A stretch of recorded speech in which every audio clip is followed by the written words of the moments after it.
Graça e paz, meus irmãos, que o Senhor venha trazer bênção sobre a vida de todos nós.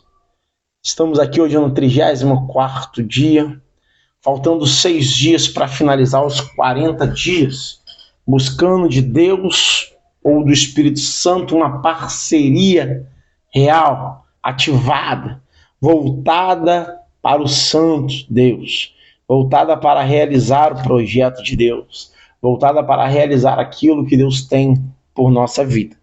Meus irmãos, hoje é o 34º dia, como foi falado, né? E estamos cada dia mais ansiosos para viver o sobrenatural, buscando Deus de uma forma intensa, de uma forma real, de uma forma viva, né? O apóstolo Paulo falou: sede fervorosos no Espírito. E é isso que nós estamos fazendo, buscando um fervor, aumentando o fervor no Espírito e não na carne. Amém?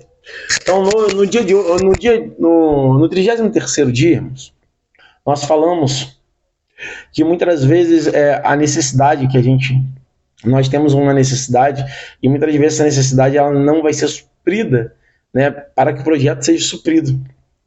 A prioridade sempre é o projeto que Deus tem para a nossa vida, né?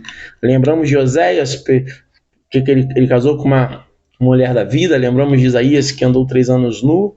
Mostrei um lado que pouca gente foca. Por quê? Porque normalmente não importa, irmãos, como começamos, né? Não importa.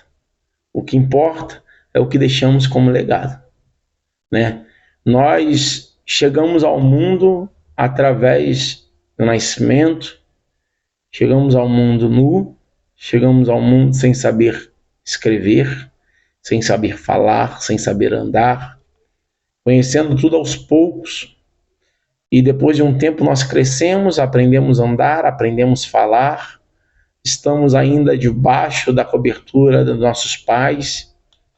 E quando nos tornamos adolescentes, nos tornamos pessoas muitas vezes abusadas, crescemos, nos tornamos adultos, temos responsabilidade de adultos, começamos a trabalhar, casamos, né, temos filhos e o ciclo da vida vai.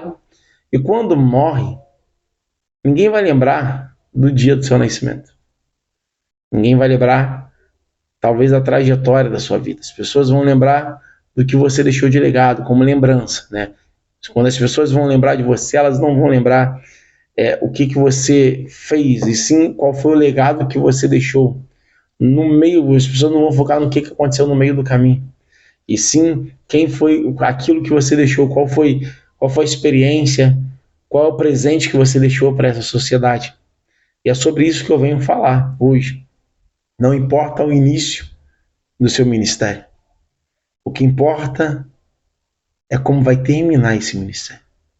E o que vai determinar esse ministério, o que vai determinar o fim desse ministério, ou como vai terminar esse ministério, é justamente a trajetória que você anda traçando.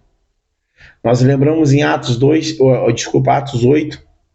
quando o apóstolo Paulo, antes ainda não sendo Paulo e muito menos apóstolo, ainda era Saulo, era um perseguidor da igreja cristã, era o perseguidor dos seguidores de Jesus, ou do caminho, como era chamado.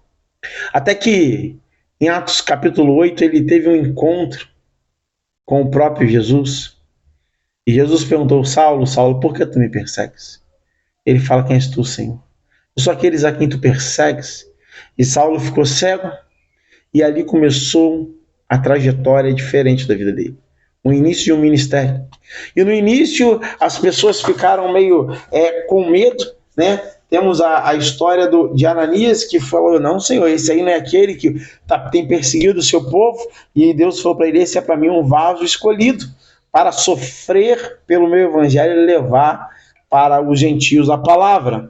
Então Paulo começou o ministério dele desse jeito.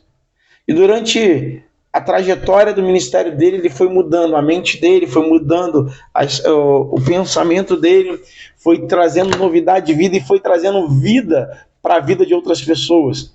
Foi mudando destinos, mudando pessoas, levando cura, levando o Espírito Santo, abrindo igrejas em outros países, levando o evangelho para todos os gentios que ele poderia levar.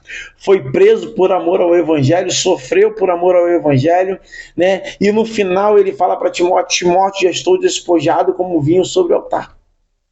Combati um bom combate, acabei a carreira e guardei a fé. O que Paulo tinha deixado como legado para Timóteo, para Tito, para tantos outros que ele ajudou, Priscila, Áquila, para Pedro, que também estava ali com ele, viu ele, acompanhou o ministério dele, para Lucas, que foi amigo dele, e tantos outros, as igrejas da Ásia que ele abriu. Qual foi o legado que ele deixou? Né? Aqueles que viram ele atuar como os filhos de servas e começou a tentar expulsar demônios em nome de Cristo que Paulo pregava. Sabe, o que nós deixamos como legado é o mais importante para a nossa vida. O parceiro do Espírito Santo, ele não está importando-se como começou o ministério dele, ele está mais importando como vai terminar esse ministério. E ele trabalha com um trabalho sacerdotal, diariamente, para que o legado estipulado seja o legado que Deus quer que ele deixe estipulado na terra. Para aquilo que Deus projetou, ele consiga executar com excelência, com louvor aqui na terra. Né? Paulo fala no capítulo 20 de Atos, no verso 24, ele mesmo diz a seguinte frase, deixa eu ler aqui para os irmãos, 24. Todavia não me importo, nem considero a minha vida de valor algum para mim mesmo, se tão somente puder terminar a corrida e completar o ministério que o Senhor Jesus me confiou, de testemunhar o evangelho da graça de Deus. Agora sei que nenhum de vocês, entre os quais passei pregando o reino, verá novamente a minha face. Portanto, eu lhes declaro, hoje eu estou inocente do sangue de todos, pois não deixei de proclamar-lhe toda a vontade de Deus. Cuidem de vocês mesmos e de todo o rebanho sobre o qual o Espírito Santo colocou como os bispos, para pastorearem a igreja de Deus, que ele comprou com seu próprio sangue. Sei que depois da minha partida, lobos velozes penetrarão no meio de vocês e não pouparão o rebanho. E dentre vocês mesmos se levantarão homens que torcerão a verdade, a fim de atrair discípulos. Por isso, vigiem. Lembre-se de que durante 3 anos jamais cessei de advertir cada um de vocês disso, noite e dia, com lágrimas. Aí ele termina no verso 32 dizendo: agora eu os entrego a Deus e a palavra da sua graça, que pode edificá-los e dar-lhe herança entre todos os que estão santificados. Glória a Deus. O apóstolo Paulo, ele pegou o início de uma trajetória que todos tinham medo porque ele perseguia a igreja cristã, a igreja que buscava Cristo, a igreja que estava no caminho. Mas ele termina dizendo: olha, eu estou purificado de todo sangue, porque eu não cessei de cumprir aquilo que o meu Deus me colocou, de testemunhar o evangelho, de falar sobre a volta do reino. Aí ele falou: olha, eu sei que depois da minha partida vai vir lobos e penetrarão entre vocês, levantarão-se homens dentro de vocês, tentando distorcer a verdade. Aí ele termina: mas agora eu entrego a Deus vocês e a palavra de Deus a vocês, que pode edificá-lo e dar-lhe herança entre todos os que estão santificados. Irmãos, não importa mesmo. Como nós iniciamos o ministério, não importa.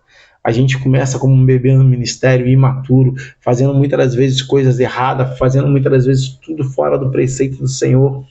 Mas quando nós entendemos a parceria que nós temos com o Espírito Santo endireita as veredas da nossa vida, nos direciona e nos impulsiona a fazer aquilo que Deus tem para que nós façamos. Nos impulsiona a cumprir o evangelho, nos impulsiona a cumprir o propósito de Deus. Não importa como você começa, o importante é como você termina. E como você tem terminado? E como está a sua vida? E como está o seu ministério? O que vai determinar a sua vida? O que vai determinar o fim da sua carreira? Ou como vai ser o fim da sua carreira? É como você está andando no processo, diariamente. Se a sua vida sacerdotal tem sido ativada, se a sua vida tem sido voltada para a graça de Deus, para o amor de Deus, como tem sido a sua carreira da fé? Paulo falou: já estou como um vinho despojado sobre o altar, mas saiba que eu combati um bom combate, acabei a carreira e guardei a fé. Deixe um legado para a sua geração. Não seja você alguém que passa desapercebido por esse mundo, na vida de todo mundo, que não consiga cumprir o propósito que Deus tem na sua vida e através da sua vida.